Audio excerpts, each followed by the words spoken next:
When the Boston Red Sox visit the White House later today, it will be without their manager. Alex Cora decided to skip the celebration because of the administration's response to the Puerto Rico disaster relief. And when asked about it, the president repeated his wild and false claim about the aid that has been given to the island. Just so you understand, we gave Puerto Rico $91 billion for the hurricane. That's the largest amount of money ever given to any state. Talking about states in Puerto Rico, a little different. $91 billion. Texas got 30. Florida got 12. Puerto Rico got $91 billion.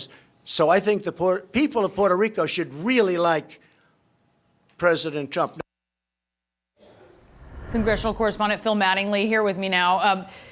They didn't get $91 billion. That's the fact check on this. Yeah, let's just start from the top line. That's not true. What the president said today and what he said last night in the Panhandle in Florida, where this is obviously a big issue, what he said repeatedly, including in closed-door lunches and closed-door meetings with Senate Republicans, the $91 billion number is not true. Period. End of story. Here's what is true. In the wake of the hurricanes, and obviously the island was ravaged by hurricanes, they have been allocated somewhere around $40 to $41 billion by Congress. Of that allocated money, which obviously is $50 billion less than what the president is saying it was, a little over $10 to $15 billion has actually been paid out to the island. The island has, let's make perfectly clear, has had serious fiscal issues before the hurricane. And I think that's one of the driving forces about the disagreement over this, and that's part of the frustration that White House officials have said the president has. He believes that they haven't been handling their finances well enough, and therefore shouldn't be given more money. The issue is the top line number, which he often brings out a chart and shows the graph, is related to long-term projections from the Office of Management and Budget in terms of longer than a 10-year budget window, what the total cost may be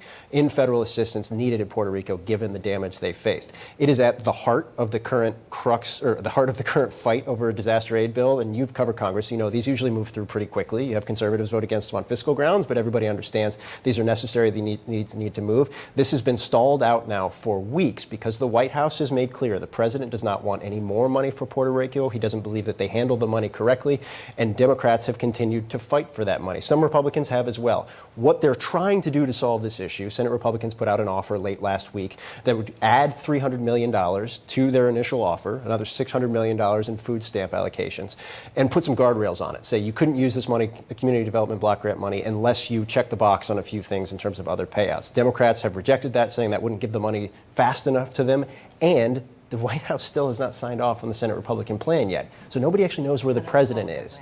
So it's complicated, and it's why this bill hasn't moved far. It's why Alex Cora has problems. It's why a lot of people from Puerto Rico you've heard complain about this, and it's why this issue is still very real on Capitol Hill. And we should note that an independent look at this also found that the president's Housing and Urban Development Department has not done a good job here. So there is blame in the Trump administration about how this money is being put out there. Phil Mattingly, thank you so much for that. Now, the president immediately switching to Puerto Rico because that's one of the reasons the manager's not coming. In reality, we should point out, President Trump keeps on saying that they gave Puerto Rico $91 billion. Congress allocated $42 billion for Puerto Rico for recovery. Of that, $12 billion has been spent.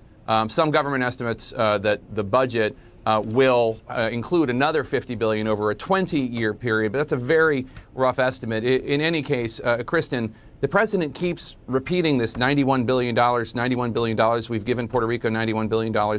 It's not true. It's a lie. Does that matter anymore?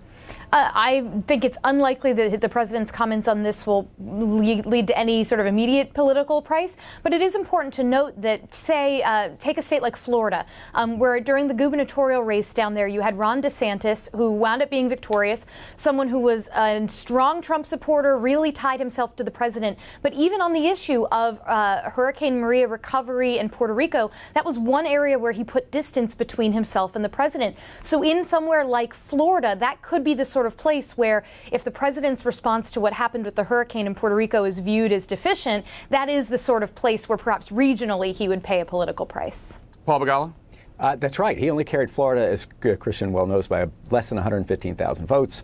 Estimates are that anywhere from 50,000 to, I've seen estimates as high as 200,000 or 300,000 Puerto Ricans have moved to Florida. They, of course, are our sister and brother Americans. They have a perfect right to vote in Florida if they go and register. I hope they will.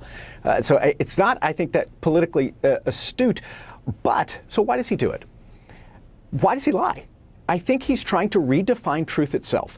you and I, normal people, we believe that truth is fidelity to facts. He believes that truth is saying sometimes racially inflammatory things that no one else wants to say, like Puerto Ricans are undeserving, like Mexicans are rapists, these things that upset me so much. I think he's convinced himself that he can say these really inflammatory things, that somehow that makes them true, even though they're factually false.